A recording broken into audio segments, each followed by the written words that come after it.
The purpose of the Sabbath, the seventh day of the week, which is Saturday, because scripture says Jesus rose on the first day of the week, which is Sunday. The only purpose for it was to rest and just marvel in the goodness of God. And the Sabbath was so important because it was one of the only things that distinguished the people of God from their pagan nations. And other nations would watch a whole nation shut down for a day, and they would know that, man, these people belong to a God that we don't know. And the other distinction was circumcision, the cutting off of the foreskin of men.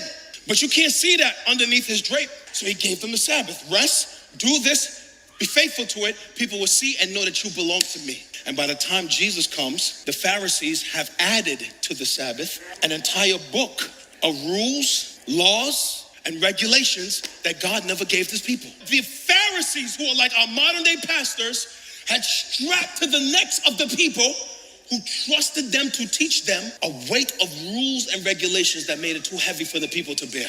So now, instead of enjoying this day with God, I'm trying to get around it. You're traveling all over the country, sitting in rooms. Listen to people strap yokes around your neck with no Bible. Got your heart in a bunch for a year and nothing happens. You better stick close to people that love the scriptures. Y'all listen to people that don't open the Bible, don't unpack the text. Eisegesis, I pick a verse and I make it say what I wanted to say to fit my sermon. Exegesis, I teach the scriptures so you can hear what Jesus and the Spirit has to say. You look at the Pharisees and you look down upon them, because what we see here is legalism, but y'all do the same thing. How many times have you told somebody, you need to do this or God is not gonna do this? How many books have we read where somebody told you, if you don't get up at 3 a.m.